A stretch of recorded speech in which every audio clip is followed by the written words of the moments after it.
Hey everyone. This past Sunday I began a new sermon series called Paradigm Shift. And it's looking at changes that take place around us and learning how to view that properly. And last Sunday I opened up the series with this sentence: our ability to cope is directly related to our ability to adapt to the changes that are around us.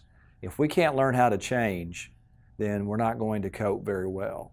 And a lot of people struggle because they don't see things the way that God sees them.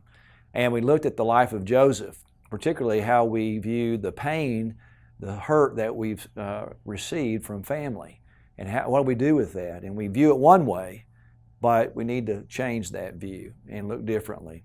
And so we find that Joseph was betrayed by his brothers who sold him into slavery, and yet he changed that paradigm. He could have stayed there with that betrayal, but instead he changed that paradigm to forgiveness. And not only forgiveness, but reconciliation. It's a beautiful story, a great example of how to respond to that kind of pain in our life and in our experiences.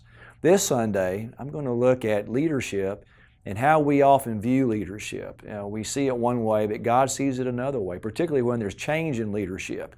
And it's a great story of how Moses led the children of Israel in the wilderness and how Joshua led the children of Israel into the Promised Land and how he was helping them conquer the land.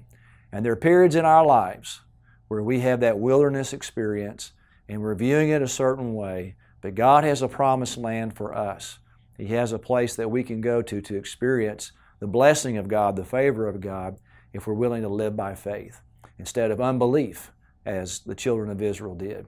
So I hope you'll come this Sunday. I hope you'll bring somebody with you and experience that paradigm shift that maybe you need. God bless you.